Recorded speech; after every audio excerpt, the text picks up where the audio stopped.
Welcome to the Table Talk podcast, where we interview the top business leaders in their respective industries.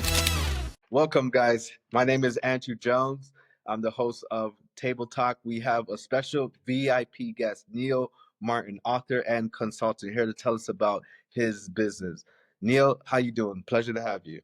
Andrew, I'm doing very well. I hope you're staying warm in the bitter cold of Canada. Definitely try my best. So, Neale, before we jumped on, you were telling me a bit about what you do with different businesses. If you could just dive more in deep, just to give our listeners an in-depth overview of what it is that you do. Right. So I sort of fused my background, which was heavily oriented early in my career in psychology. I ran alcohol and drug programs, and then I became a psychiatric hospital administrator. So big background in neuroscience, cognitive psychology, that kind of stuff. And then I, of course, naturally went and got a doctorate in marketing. And then I became high technology person. I was the telecom futurist guy from about 1994 to the early 2000s. So helping companies navigate the switches over to broadband, internet, wireless, broadband, wireless. Worked with a lot of cell phone companies, wireless carriers. I became sort of the explainer guy who would go into companies and explain to banks why their branches were going to be go from their biggest asset to their biggest liability, that kind of stuff. And then I realized that there was this stream of psychology research and neuroscience research that really impacted marketing, and nobody was addressing it. So I took a year off of consulting, much to my wife's chagrin, and I wrote this book called Habit: The 95% of Behavior Marketers Ignore. I really wanted to call it the force of habit, but my publisher wouldn't let me. So anyway, but that book was designed to kind of help companies realize that what we had discovered is that the unconscious mind does all the heavy lifting, does all the work. And the unconscious mind is processing millions of pieces of information outside of conscious awareness. And it communicates to the conscious mind through feelings. And people always, I think, misinterpret what that means. And the way I like to explain it is like when you're driving a car, you're surrounded by people who are, half paying attention to what they're doing. They're going all sorts of different speeds. I mean, your brain is computing all this stuff. And if you remember when you first started to learn how to drive a car and how you were conscious of everything and how much pressure to put on the gas pedal and the brake and the steering wheel and where your eyes should be. And it was so stressful. And now you navigate pretty effortlessly. But that's because all of those feelings get translated into, hey, that feels about the right distance from the car in front of me. Taking all of this stuff in, the road conditions, how busy the traffic is, how fast. I see. All gets translated into this feeling. And that's it. I mean, that's the sum total of the human condition. You go into a store and you move the way that feels natural. If you go into a store and it doesn't feel right, you leave. If you're overwhelmed with information, you just don't make a decision. It's just too much stuff. My conscious brain can't hold on to it. And so what I do with companies, and whether that's, I do a lot of work with high technology companies on innovation. I've done a lot of work with pharmaceutical companies. I've done a lot of work with CPG companies, a lot of work with Procter & Gamble and Campbell's and a lot of these big companies, which is more of a curse than I mean, it sounds great to work with these great big companies, but it's very, very hard to get them to make any kind of serious changes. And so what we work on a lot is everything from market research of understanding what the current behavior is. But I developed this model of customer behavior oriented around this idea that the unconscious brain was in charge. And think about are you married? No, not yet. Okay. Yeah. But we think about, relationships. It's not like you're making a list of pros and cons or this emotional reaction to this other human being. And your conscious brain is kind of like way left in the background. And you have this emotional experience that makes you want to be with that person. And that's kind of what I just try to get at, is that this is how the brain really works, that emotion always leads. You don't make a conscious decision, oh, this is the car I want because, it scored this on, consumer ratings or something. It's like you look at this car and you have this emotional reaction to it. How do you bridge the gap between motion and logic? Well, so the idea is to really understand that the unconscious brain works much, much faster than the conscious brain. And so it's basically got you halfway down, the road before you really even know where you're going. And I then a lot see. of times your conscious brain is just post hoc rationalizing why you did that. Oh, I must have, I've got a beer in my hand. I must have been thirsty. Right. But there could be something that just cues you. I was eating chips, and whenever I eat chips, I drink a beer. I mean, these things, Association. associations are just so powerful. And so where the logic mind comes in is when something doesn't add up, something's wrong. And then you kind of take a step back, and then you start examining that emotional message that you're getting, and you kind of go, wait a second, what's going on here?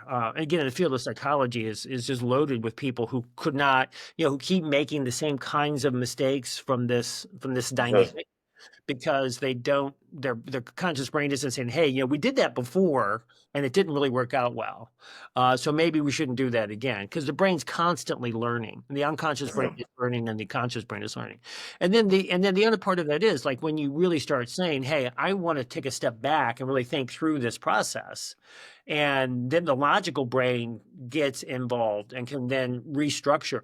But most of the time, when you look at the literature on people trying to lose weight or people trying to change behavior, um, the success rate is very low. And I've always come in again. So if you translate that to introducing a new product into the marketplace, right? Oh, my new product is so good; it does all these things better than the other guys, and you think that you're competing against the other guys, but what you're competing against is the habitual behavior of your customer. I've solved that problem. I don't have to think about it anymore. And then you come in and you're saying, no, no, no, no. I want you to rethink that. I want you to stop doing what you're doing, and I want you to do something that's going to benefit me. And I'm trying to right. I see. I see. this idea. And so what I work with companies to do is to break everything down into these behavioral steps. How do I disrupt what they're doing? How do I get them to initiate the new behavior in a way that's going to be conducive to long-term use? Look at the context that people use. Focus a lot on the feedback mechanisms. What's telling me that's the right thing to do? What's telling me that's, you think about a lot of times, like you'll get a sales pitch and that sounds really great. Then you get to the price and you go, oh no, right? Because the cost can become like a huge perception of a punishment. Um, and then to think through, how do I get that behavior repeated enough times that your brain creates this shortcut to, this is how I solve that problem. I see. If you think about, how many restaurants are within 5 minutes of your house, right? And there's some that you go to a lot, and there's some that you go to never. But there's not very many restaurants you just go to a few times, right? Like occasionally I go to that restaurant. And the reason why is because your brain is trying to create these shortcuts. So in this situation, I do this thing. Like if I'm taking a client out, I go to this restaurant. If it's a romantic dinner, Okay. maybe a half dozen restaurants.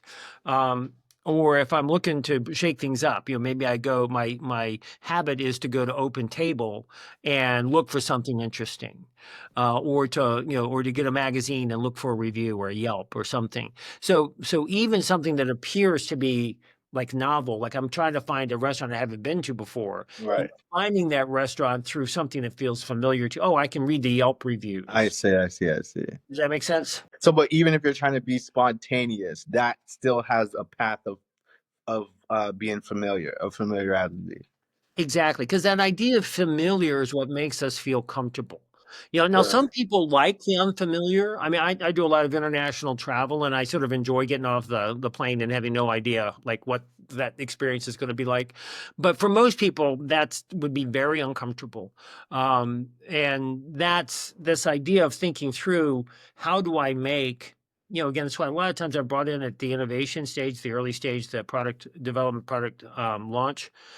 But even if you're doing just a marketing campaign where you're trying to change things up, you're trying to rebolster your brand. I mean, you're still getting into this thing about really needing to understand the behavioral components of what your customers are doing, and to destroy. If you're going to try to change their behavior or even reinforce their behavior, you really need to go in there and understand it at this unconscious level. What are the unconscious drivers? What are the habits? What are the things that they're doing that they're doing without thinking about it. And then the other part Right. of that is that that all the branding stuff, the critical nature of branding is to link in the brain this brand with how I do something. Because most habits are really at the category level, not the brand level. Right. So, there's paper I towels, see. and any paper towel is going to be a paper towel. Now I may have a small preference for Bounty, but if I'm at Costco, the Costco brand's, $6 cheaper, I'll buy the Costco brand, right? I And see. maybe if I put the Bounty on sale, but to understand that all these things are happening at the super fast level inside the brain. And when you make the customer think, or you try to slow the customer down, you're not the customer doesn't think you're their friend. They think that you're kind of part of that problem. I'm just trying to get in here, get what I need, and go. And you're trying to get me to stop and think. I And see. so, I see. Okay, that makes total sense. So, your expert superpower, if you had to define your superpower, the unique skill set or insight that sets you apart in your space, what would that be and how has it shaped your success? well, I think a large part of my of what sets me apart is um, I'm I'm I'm an inductive thinker. So if I get lots of information, I can extract from that sort of these broader principles about what's going on. And a lot of people really want to kind of go in and say, "Give me the 5 steps. I want the 5 steps to this. I want the 3 steps to this." Because that's that deductive process that really helps people say, "This is how I want to approach that thing." I'm the guy that looks at a lot of the stuff to say, "Okay, here, I'm now breaking this down into these 5 steps. Here are the things that have to happen." And I think for most companies where I can really help them, is to go through their process. And what typically happens, like I have a 1-day workshop with companies that are taking new products to market, and most of the time when I get there, they think they're like 85-90% ready to go to market, and then after a day they're like, yeah, maybe we're 45% ready to go to market. And a lot of times these are very large launches. Sometimes they're just product extensions, but where I help people, I think the biggest is just to get them to think through the behavioral steps that their customer would have to go through to change their behavior and do this new thing. And to figure out, how do I go in there and really understand the unconscious drivers. And there's something that when I developed this model of customer behavior, it focuses a lot on context and how habitual is current behavior, and it focuses a lot on feedback mechanisms. But this one idea that I had to add to the model after doing a lot of work with pharmaceutical companies was this idea of behavioral belief. And so there's a lot of things where there's not like an immediate feedback.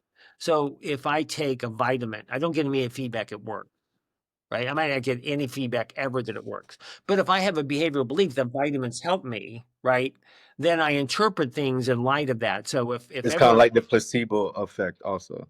Exactly. I mean, if everyone around me getting sick and I don't get sick, I'm like, oh, well, it's because I took vitamins. If I get sick, it's like, well, I would have gotten sicker had I not taken a vitamin. And Hmm. so for pharmaceutical companies, so much of the feedback of drugs is punishing. You know, there Hmm. there are all of the list of things when you see a drug advertisement. Well, they don't have drug advertisement in Canada, but in the United States, I mean, you have these drug advertisements at the end. They'll be like 3 minutes, and if it may cause bleeding from your eyes, man, may Yeah, we cause. have those things. So you take a pill and you get a rash. You gotta go. You're the human, all animals, I mean, plants too. I mean, we learn, and it's like, oh, well, don't do Hmm. that again. It caused a rash. And so they've got to create this behavior. Oh, a rash is a sign that it's working. or, keep taking it. Just take this other pill and that'll get rid of the rash. And so, but when I got into working with a lot of other companies, I discovered there's always a behavioral belief involved. There's always this idea, if I buy this brand, I get this intangible thing.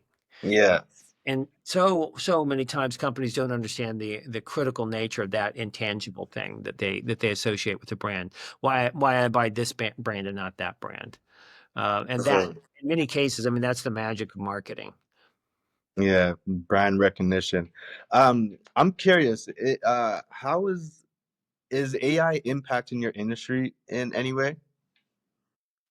So there's I always think about AI as two things. There's the actual work that AI is doing now, and then there's the hyperactive reaction to people who have no idea what AI is, but they just think that it's it's going to have this either catastrophic or euphoric reaction to their industry. So AI, where AI becomes fascinating from a marketing perspective is how it changes customer behavior. Would you trust an AI bot to make the decision for you? Would you go to, and I did this, I was getting a coffee pot and I went to, I went to, I have a, low level paid for AI, LLM that I use. And I just, what's the best coffee pot? And, Right. and I went ahead and picked now, was my choice good? I would make the choice differently this time now. But the problem is, and here's my biggest concern about the adoption of AI. I use AI when I'm in areas where I'm an expert. I use AI in an area where I know if the AI tells me something wrong, I'll probably see it.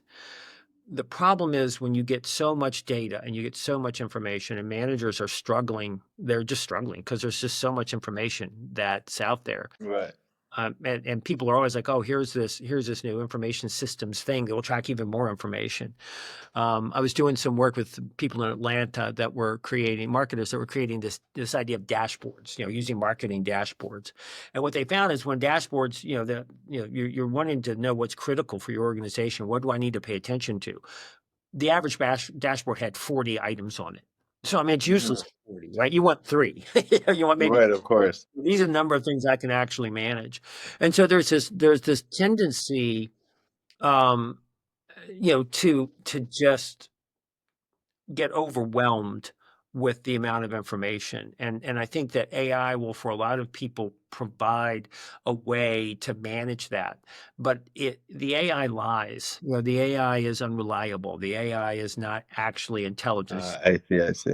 And so, when you look at the, you know, for me, I was trained as a journalist originally. That was my undergraduate degree. I had an English minor, and I was trained not to use the word, like if you're talking about more than $1 million, you say more. You don't say over $1 million. You say more than $1 million.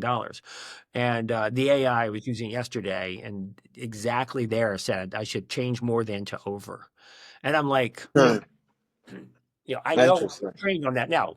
Might something have changed? Might the convention that maybe possibly, but the whole issue is that if you don't write well and use AI to write your emails, huge improvement. You want to use AI. You have a lot of disparate ideas and you want it to create an itinerary. Lovely. Because you're the expert, oh yeah, that's what I want to do. Now I'll move this around here and here, but yeah, that really looks good. Or yeah, that's a nice email. Of Uh, course. but if you're sitting there saying, should I close this store or not? Because it's been open for 18 months now and it's underperforming. And you put all of that information into an AI model and and it says close the store, but it can't really tell you why. Exactly.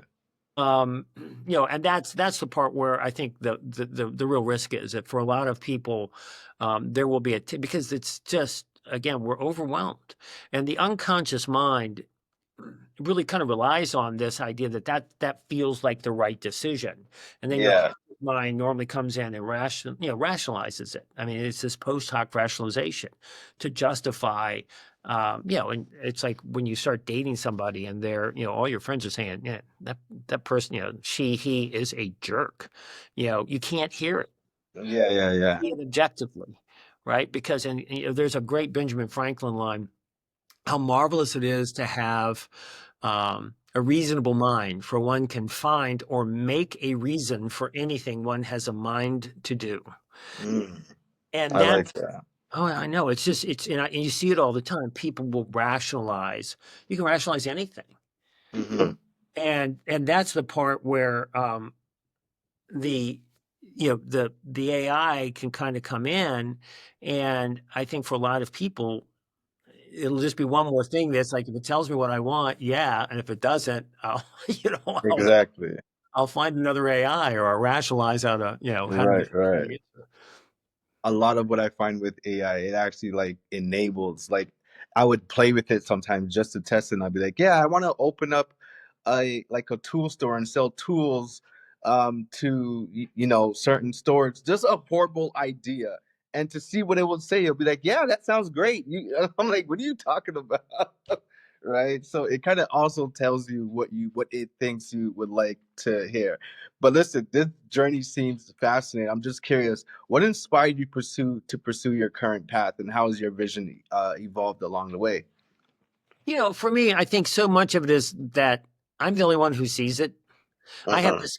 I'm very eclectic. I read across a lot of different domains.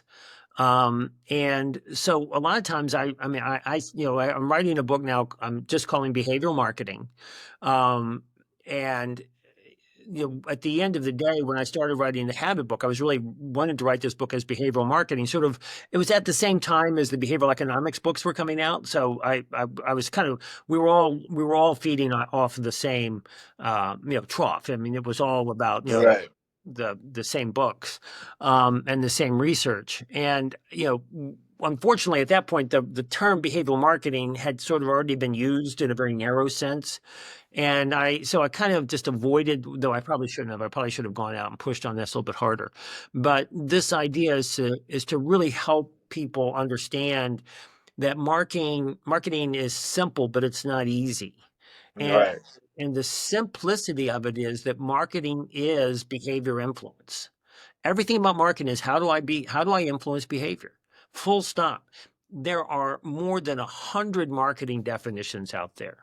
From the American Marketing Association to, Kotler to certain companies, and all these people define marketing in so many different ways. Anybody coming along is like, oh, it's just, again, overwhelming. And I started thinking, if you look at the history of marketing, it has always been, we started off, if you look at Procter and Gamble, you know what they called their first soap? What? White soap. Wow. Zero creativity. And because it was like, there was a guy in town who made soap. There was a guy in Mhm. town who made candles, right? But then Mhm. the town started getting bigger, and there were more guys making soap and more guys making candles. And then you started getting people importing candles from the next town or from the big city. And now all of a sudden, rather than me going, from door to door with a wheelbarrow filled with candles or soap, and that was the start of Procter and Gamble. One of the guys made soap, one of the guys made candles. They married sisters, and it was Wow.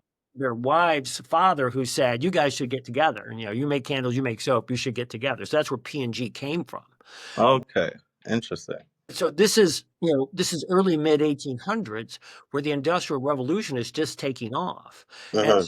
so when they came out with this kind of different soap that floated. It had one of its attributes, and a lot of people bathed in streams, so it was actually a pretty nice Right, attribute. right. But they named it, and they called it ivory soap. And then so it was something different than here's my white soap, here's their white soap. Here's the P&G soap, and that, but really sort of began, really didn't begin, but it was one of those fundamental moments in the history of marketing where people started thinking through, okay, I'm going to try to get people to buy, to get this particular soap and not the other soaps, as opposed to just buying a soap. And then from there, they kind of got to this idea of let's advertise it. So then they were putting it in newspapers, then distribution channels. They were on a river, Cincinnati. I mean, just being able to get up to Chicago, go down all the way down to New Orleans. And so you had this geographic distribution. How do we get to more customers? And then, well, how do we get them to know about it? Well, we start advertising. So all of these different things that are in the early stages of marketing, um, really were all about how do I influence what people do? I can change the price. I can change product attributes. I can change distribution channels. I can change promotion, advertising. And so when you look now, and everyone's got these really super complicated information systems, you got programmatic, buying and multi-channel approaches for all sorts of advertising, and it's like, oh my gosh, how many different, it used to be you could buy ads on 3 TV stations to pretty much cover America, and now you have influence. I got this guy down the street from me built this, I don't know, $4 or $5 million house, just this huge monstrosity. Uh-huh. Tell people he's an influencer. I said, that's what it's like if you have 6 million followers. Right. Wow. And people are like, why in the world? That's crazy. Or that person. And I said, like, look, if you look at a lot of TV shows, you look at the major news channels, CNN, NBC. I mean, they have a couple of million people a night. This guy's got 6 million followers. Mm-hmm. How many people does Joe Rogan reach? Right. Millions. Yeah, it's like 100 million. I mean, so if you're a product person, you're trying to get your product out in front of a lot of different eyeballs, and in an arena, a channel that has a lot less noise on it, right? Then you have Mm. to think, again, from a marketing perspective, my job just got so much harder. And so to really understand all of these different kind of things can again, you can get so lost in the weeds. And that's why I offer this as a simple alternative to say, how do I change what people do? How do I influence their behavior? And Yeah. and this is the same even if you're a government, it's the same, with all, if you're a nonprofit, it's the same thing. You're trying to get people to check this box on a thing that says, I'll donate to your charity and not that one. How do I, Exactly. and how are those steps go through? And what I find is very few companies have a rigorous behavioral approach that allows them to go in a rigorous and repeatable process and get the information they need to make the decisions they need. And then the other part of that is marketers, the marketing discipline got broken into so many constituent pieces. The advertising does this, market research does that, product development does this, pricing guys are over here, all of these different guys, and all of these different people have different goals and they have different report cards. And so the idea of, does that ultimately end up changing behavior? That's a Yeah. I mean, again, 85% of new products fail. The vast majority of new companies fail. And what I keep trying to get people to understand is that failure comes because they don't understand that their job is changing what people do. It's not changing what they think. It's not changing their attitudes. It's not changing their beliefs. Those might be components of it, but it's Mm-hmm. getting the person to say, I've solved this problem this way. Mm-hmm. And Right. automate that process. I mean, when people want to buy something online, they go to Amazon. Everything Amazon did in its early stages was, Yeah. how do I make that process automatic? I see. I see. Because you're not changing or altering habit. You're just changing the behavior. Right. Exactly. How do I leverage that habit? How do I get this little change so that habit flips from this to this? I mean, like one of the ones that I found just absolutely amazing was the K cups, or whatever you call it, whatever, the Green Mountain guys, where all of a sudden you went from making a pot of coffee to making an individual cup of coffee. Do you know Hmm. how much that increased the price of a cup of coffee? Right. 400 to 800%, because I changed how Wow. they did it. I changed how they solved that coffee problem. I don't make a pot of coffee, an Interesting. individual thing of coffee. And now all of a sudden I'm buying coffee in this little container thing and I put it in there. Well, I know it's hot. I know it's fresh, right? You go up and you taste, oh, it's burned. Oh, I don't have to make a whole pot for everybody. I always, Exactly. right? They changed the behavior, and it changed the margin at a level that's hard to conceptualize. But that's the thing; it was the behavior that changed. They didn't convince people, oh, gee, this is this is the way to go. I mean, it was just like, okay, let's look at this. And they spent a lot of R&D to get that, so it was a pretty simple machine to do it. And they solved that problem differently, and it was huge. I mean, again, huge, multi billions of dollars a year. Definitely. How powerful has networking been for your success? That's a great question, and I think it's really been one of my weaknesses. Hmm. When my book came out, it was funny. I mean, everything I've done has sort of been accidental. So when I was finishing up at Georgia Tech, I had gotten divorced and was kind of trying to stay close. My daughter and I were we're going to be together, but I didn't really didn't want to separate her from her mom. So, I was trying to get talking to this guy about working at Emory, and he said, "Hey, let's go to my house." He goes, "I've got this company that I created. I think you'd be perfect for."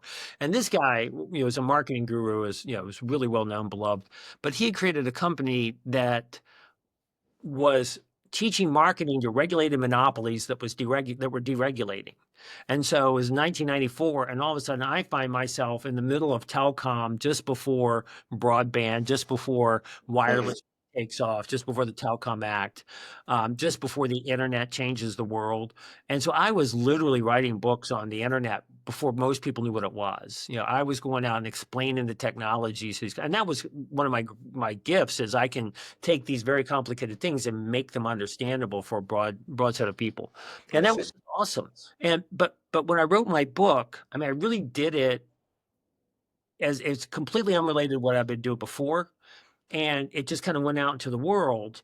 Got a decent bit of hype, but one lesson is, you don't release a book in the middle of an election year. And what was going on in 2008? You had the Obama election, and Obama sucked all the oxygen out of the room. Right? It was all about this, that, and then there was the financial meltdown.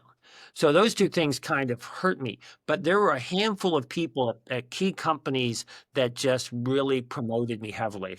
A guy, Campbell Soup, he said he probably sent out my book to 100 different people. He's like, this is Wow. this is it. This is what you got to do. Early work with Procter and Gamble. But that's the problem when you're working the way I have, and it was, again, sort of unintentional. And when you're working for a company, they're sucking all of your cycles out. I mean, these big companies have so many needs. And so when you're doing that, you're not selling. I see. I see. So you're not really selling till that, so you don't have that even flow. And the networking stuff was always, that's where so much of the work comes from, is that. But it's interesting that so many times it comes from the place you don't expect it, and the place you expect it to come from, that person who acts like they're your best friend and your biggest spokesperson, you end up getting nothing from. And some guy, who just, yeah, that's interesting. Let me think about that. And then all of a sudden Right. they're sending you 20 people. I definitely understand that. So, your secret sauce, what is a unique framework, strategy, or principle you use in your work that you believe others in your industry overlook or underutilize? Andrew, I think the big thing was I developed a model of customer behavior, and it was something that, it was, it's what Coke used for a long time, it's P&G used for a long time, but I got, sidetracked. I went and was working almost primarily in pharma for 2 years. So then Coke used to somebody else. And when I talked to the person who's head of their B-side group, and she, who I've known for a long time, she's just wonderful.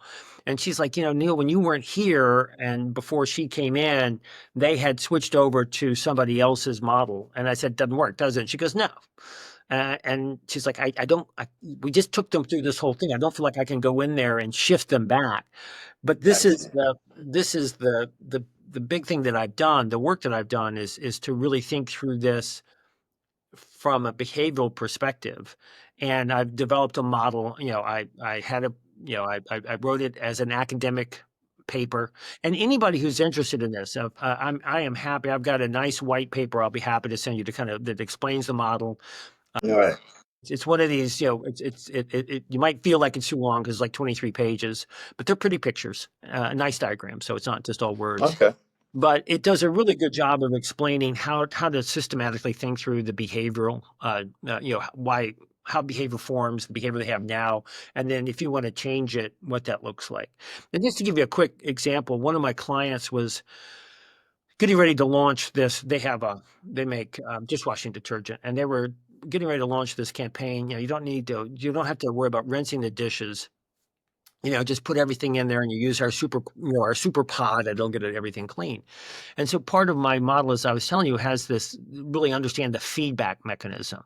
And I was like, look, this becomes really problematic because what happens if you've convinced people, you want to convince them that they don't need to, that there was a water shortage. You need to convince them that they don't have to rinse their dishes if they use this. So you're a lot of different behavioral beliefs you're trying to create. But then there's this feedback. If I don't wash a dish and I put it in the washing machine, and it comes out dirty. Uh, Right now, I've created a feedback, and again, they may not have loaded it well. All sorts of things that you can't control that outcome, and so that becomes a punishment, and then a punishment makes something less likely to occur in the future. And that to really understand that feedback mechanisms, and they were very close to launching a very yeah, campaign, so they did like a last minute. Um, I but see. I see. but that's the stuff that I mean. I feel like I can help people, and really anybody on kind of those very basic. These are the Hmm. things they're not thinking about. Um, and again, a lot of stuff in retail. A lot of retailers just do things that sabotage their relationship with customers, almost as a philosophical orientation. They want to waste the customer's time. They want the customer to wander. They want the customer to spend more time in the store. And I always just kind of say, look, if you help me find what I'm looking for really efficiently, you're my best friend. Um, but if you want me to waste my time, if you want to make me inefficient, we're not going to be good friends. And at the other end of the universe is Amazon, always lurking as the most efficient way to get anything done. It's one of the stupidest things in the world. I couldn't find onion powder. I mean, I looked in like 3 different stores, and for some reason, I couldn't find onion powder. And I was like, why would I waste 2 minutes if I can't find onion powder? I go home, 2 hours later, I have onion powder. Right? Right. Right. Right. Everybody, I think, needs to understand that people are looking for shortcuts to good decisions. Hmm. Normally that's at the category level. If you want that shortcut to be at the brand level, you've got to do something to become that more efficient way of getting something done. Yes, you got to take that risk also too, because a lot of times, unfortunately, sometimes you'll take shortcuts and you'll get cut. Right. Right, and that's the part where you can go in, and I think there's a tremendous opportunity to market things at a higher price. Oh Say, yeah. there was a friend of mine had a guy at P&G. This is one of his favorite jokes. It was like this salon had been in this place forever, and then one of these haircut chains come along with $10 haircuts, and so 2 weeks later they had a new sign up that said, "We fix $10 haircuts." I like that one. I like that one. And and that's the part is like sometimes people want to pay more money to not have to worry. Again, Yeah. there's a psychological cost of worry, and if I know that using your brand, I don't have to worry about it, it's worth the money. Awesome. So, lessons for aspiring leaders. What advice would you give to someone aspiring to follow in your footsteps, whether as an entrepreneur, consultant, industry expert? Well, I think that the biggest lesson I've learned, and success comes from this, is you have to become part of your customer's process. Uh-huh. If you're not how they get that thing done, and you're relying on them to think about you, oh, they love me, we have great relationships. No, there has to be a cue inside their world that says, up, time to call Neale. Like everybody who's got like going to launch a new product, they should have a "it's time to call Neale" button. That boom, that comes up. Push that button, and that's I think one of the biggest problems that especially entrepreneurs have is they don't know how to become part of their client's process, and it's not easy. Let's see. It's not easy. I mean, like if you're dealing with big companies, the first thing you do is just be able to get into their client list so you can build them. And it's funny how so many companies they've erected the billing department has erected this way of making it very hard to get to add a vendor because they have these huge list of vendors and it's hard for them to manage. So they make it very hard to even get on that list, and that's just your starting process. But the real success comes from when you analyze what they're doing, you Uh-huh. what you're adding to their thing, and then you figure out a way to automate them contacting you at this moment. This is Uh, the automation. right. Well, and I mean, however you do that, I mean, Right. think about as a small business person, do you call your accountant or do you call your lawyer? Right. I see. I see. Right. And so if the accountant says, look, if you're thinking about doing this, if you're thinking about doing this, if you're thinking about doing this, this is when you should call me. And the lawyer, there's a lot of overlap between those two guys. Yeah, yeah, yeah. So There is. yeah, and so I have a female accountant, I have a female lawyer, and it's funny as I've had this conversation with both of them. The difference is the lawyer always wants to be charging me by the hour. The accountant, for a lot of things, we can have these conversations. And so from this feed, again, thinking about the feedback mechanism, if I'm talking to my lawyer, if the clock is running, if the meter's running in my head, I'm going to try to keep that short. I see, I see, I see. Ah, because that's how she builds you. I see, I see.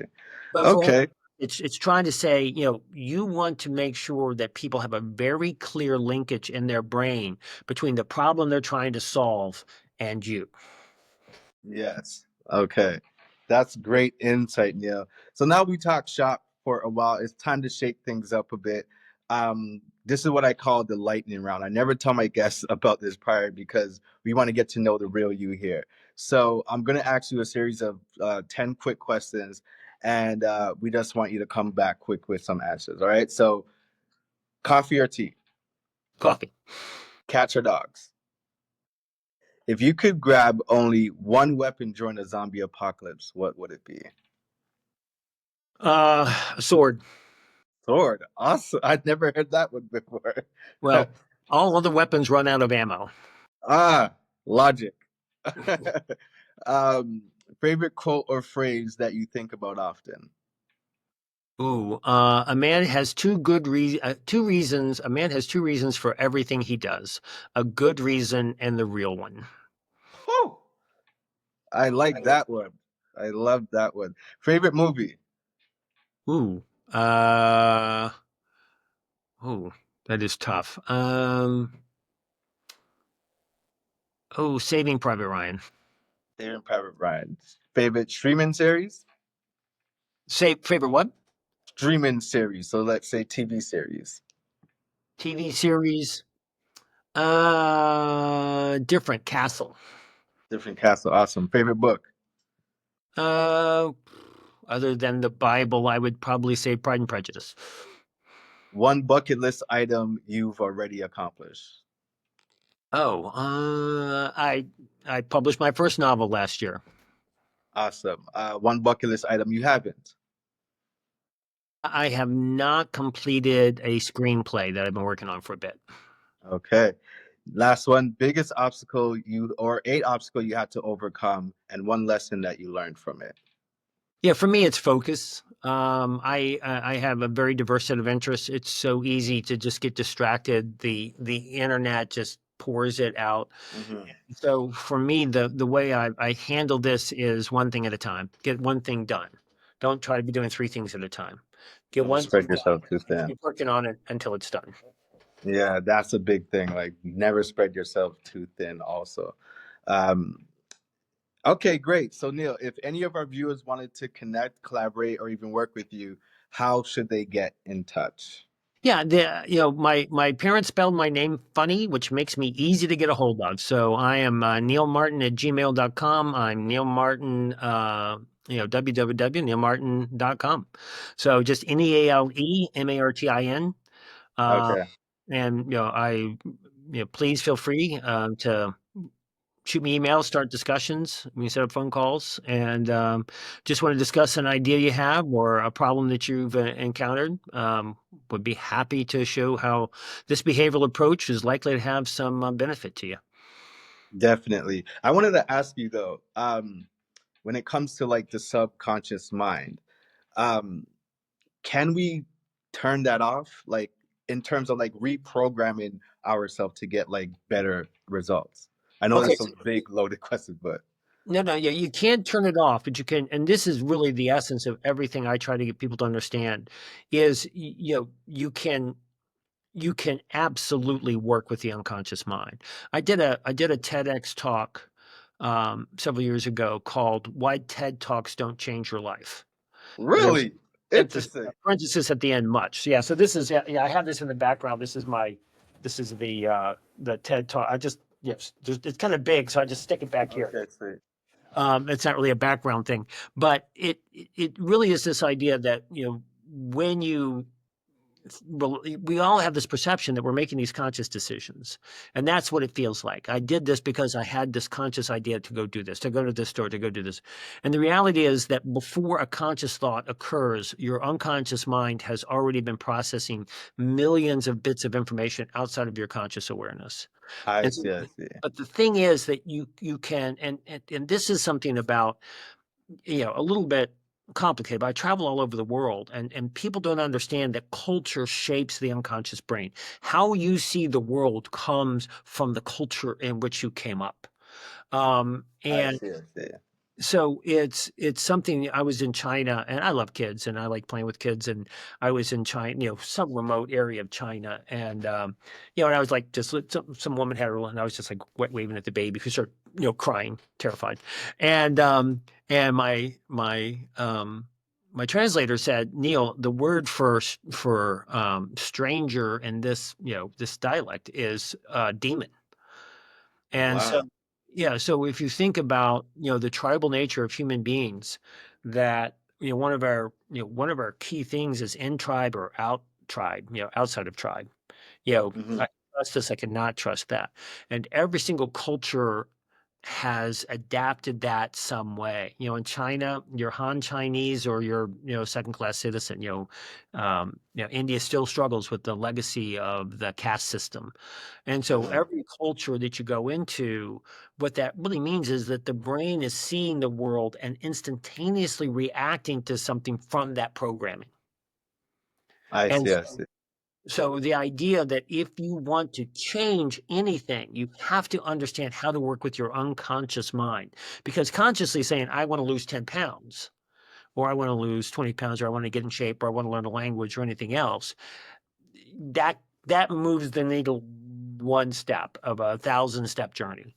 To really go successfully down that road and achieve that thing, you have to change your unconscious mind in such a way that this new way becomes the norm. This is what feels right. And All if it right. feel right, then at some point, your motivation will lessen. You won't have the energy for it. You'll get distracted by something else, and you'll go right back to your old habits. And again, Okay. from a marketing perspective, a lot of times, yeah, I get somebody to buy my product once or try it once. The key is, can I get them to use it repeatedly? And if you don't go through this behavioral, map, it's very, very hard to make that happen. But also, if you personally, if you just want to change any aspect of your life, you have to sometimes dig really deep and say, the reason why I do this thing is really, deeply attached to something else, which might be something really important to you. Okay, definitely. I think this is a message that the world needs to hear. But listen, we're at the end of the podcast here. Thank you, Neale. You've been a fantastic guest. I look Well, forward Andrew, to thank you so connecting with much you for in having the me. future. I didn't mean Yes. to talk over you there, but yeah, thanks. I really appreciate it. I've enjoyed talking with you. All right. Thank you. See you soon. Okay, take care.